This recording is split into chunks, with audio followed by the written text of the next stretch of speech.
Pro boxing fans, we are here in Riyadh. It's the day after the big one. Artur, Dmitry Bivol victorious. Spencer Fearon. Talk to me, man. What's a night of boxing, first of all, and what secondly, a night.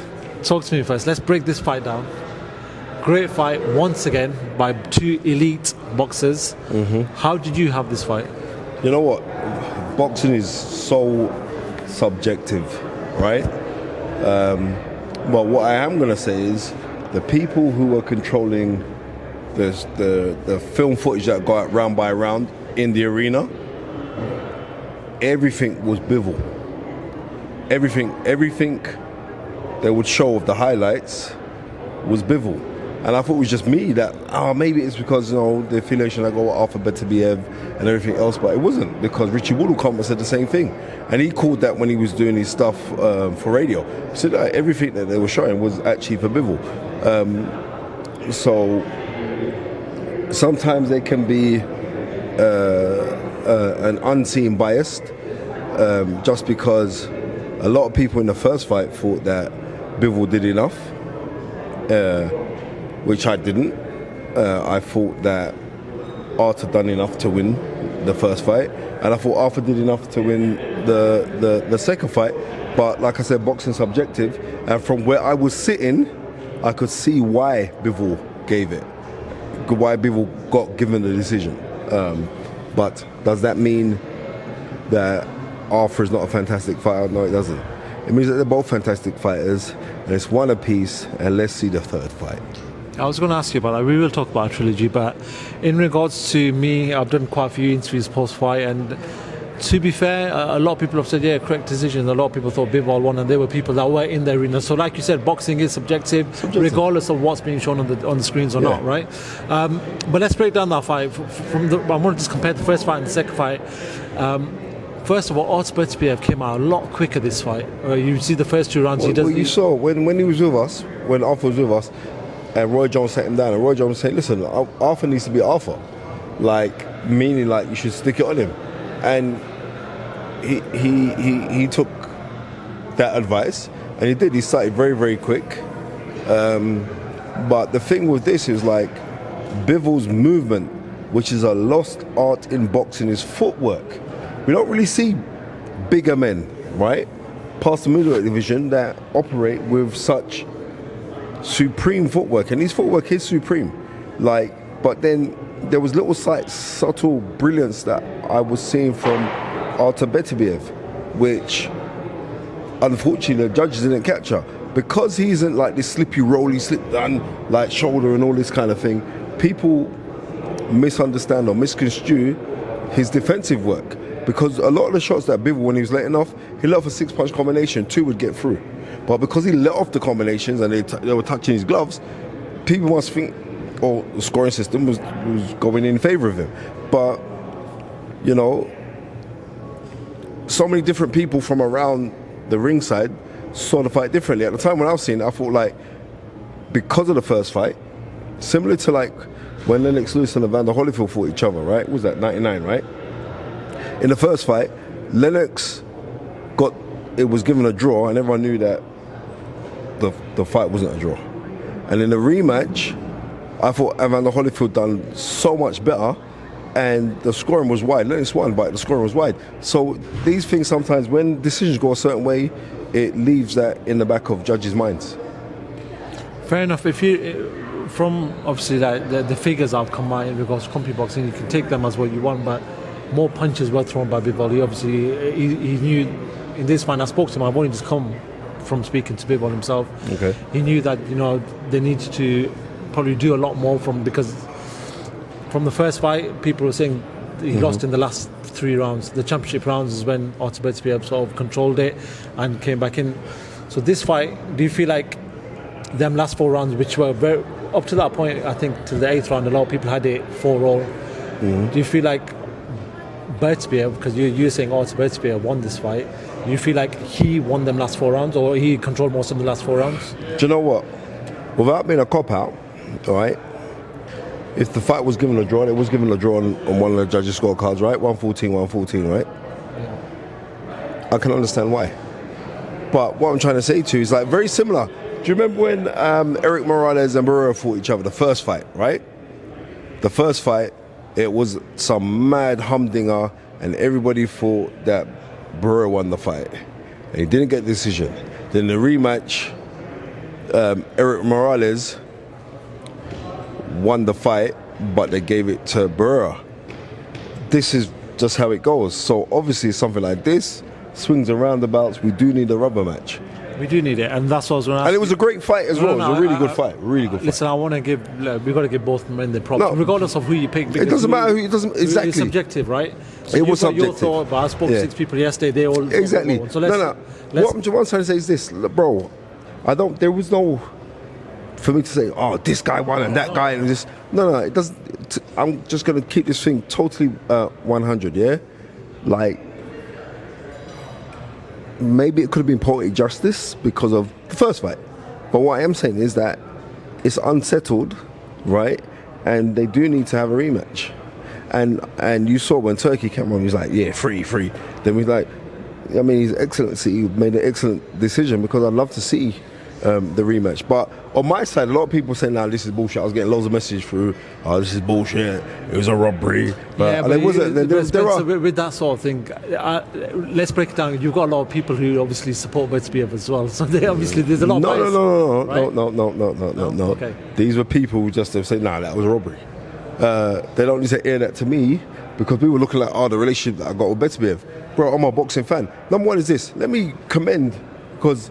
Both of these men will be under like being Russian, right? Yeah. Just the class that they show afterwards. Bivol didn't bitch and moan of when the decision didn't go his way, and just like I was here in the same hotel yesterday when Artur came in and all of these people's around him, and he was just he gave me a big hug and we had a good chat. And he said, like, this is qadar. Qadar meaning it's the will of God. So, you know what I mean? It is what it is. And I look forward to getting a third fight. I was going to ask you, is that what you want to see, the third fight? Or would you want to see Bivol possibly fighting Beterbiev? No. So you're stuck on the trilogy, right? Yeah, I'm stuck on the trilogy. This is why I'm saying I'm stuck on the trilogy. Yeah? Because I've seen this happen before when guys opt to fight someone else and then it spoils the script. Right, they have beautiful synergy together, and they also make really good fights together. So yeah, they make amazing fights together, and let's just see it. Let's just see that again. Listen, man, I just want to say a big. Like, I've watched both fights live. I've been in the arena for both fights, and I'm going to say it's the best 24 rounds of boxing I've seen in my lifetime when it comes to 2 fights, even 1 fight. Just elite boxing. So fair play to both of them. I hope they get what they want. I hope they get the amount of money that they need. Now listen to me. Life. Let's just call it as it is. Bivol is superb, right? And he's got some chops on him. Because from where I was sat and I could hear the boom with a shot when certain times you're getting caught with an overhand right from Arthur, and he just would ride it out and come back. And he did his homework, and I'm saying take emotion out of it. Then the right guy got the decision simply because it's one apiece. The right guy got the decision, right? Fair play. All right, that's obviously that's the view of yourself. I have a million different views, so that's fine. Completely perfect. Yeah. Let's talk about Martin Bakole and Joseph Parker. Big Joe doing a job in the second round. Talk to me up to that point. Did you feel like Martin Bakole was slowly getting into the fight? What round did he get on time? Second round. Okay then. So how was he slowly getting into the fight? There was a point where he hits him and it felt like Joe was sort of a little unstable. Yeah, and it made him be a little bit more thoughtful and apprehensive, right? But in all honesty, it wasn't a joke fight. It was a massive gamble. Martin Bakole is the mucus of the bogeyman. He's that, you know what I mean? So he's the bogeyman of the bogeyman. Of anyone who's a bogeyman, he's the bogeyman. He's the founder of the bogeyman, right? He's the chairman of the bogeyman. So my heart goes out for him, right? But I'm also going to be realistic and know that he got greatly financially rewarded. And I mean greatly financially rewarded. He took a massive chance. But then when you really think about it and you deep it, here is a man that jumped on a plane, took 2 flights right? Must have been traveling for took 2 flights from Ethiopian Airlines, right? Then took 1 flight to get here to Saudi Arabia, another flight. So that's right. So he's been on 3 different planes, right? 3 different planes. You're 2 stone over your last fighting weight. Going in to go and fight a man that has been preparing for an explosive heavyweight puncher. Martin Bakole is a thudding heavyweight puncher. He's hurtful, but he's not an explosive puncher. So they've waited for this time, and he's gone in there with a man's been preparing for an explosive puncher.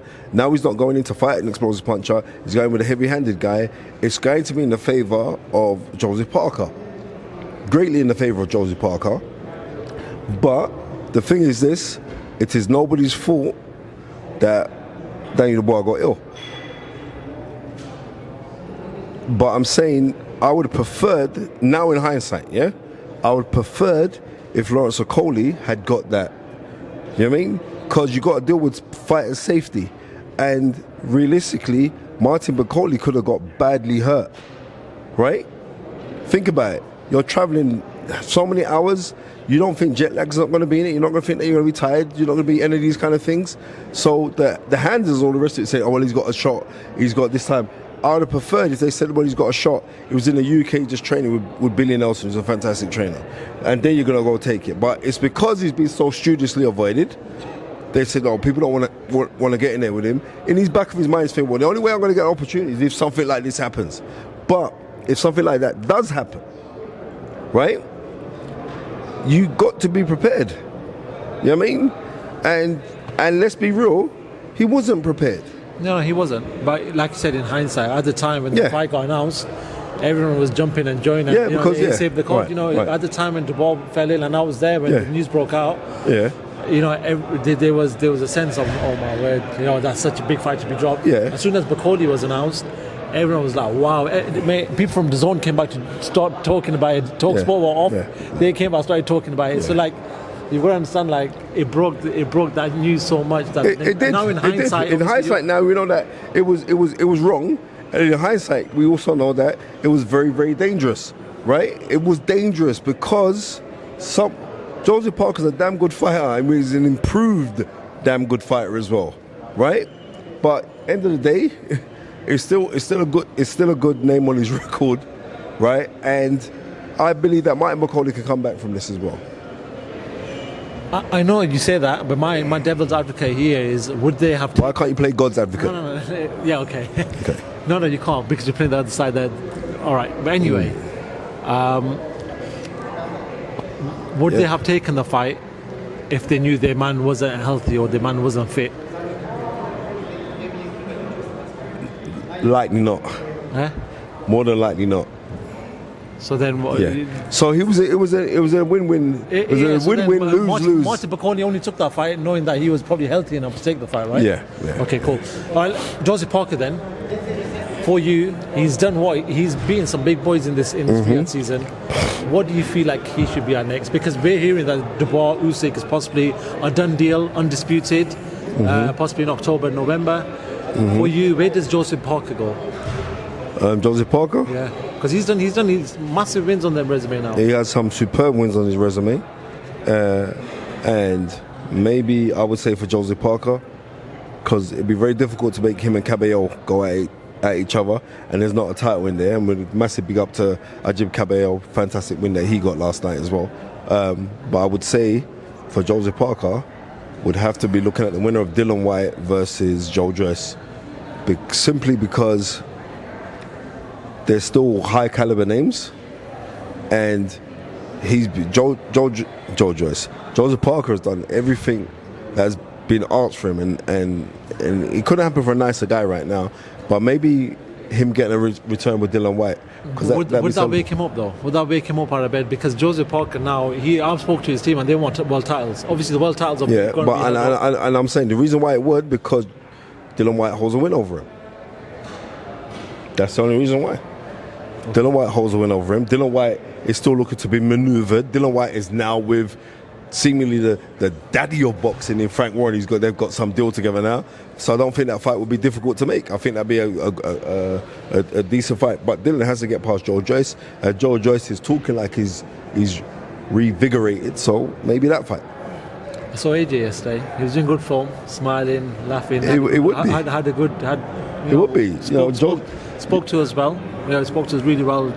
Just in jovial mood. Seems very happy right now.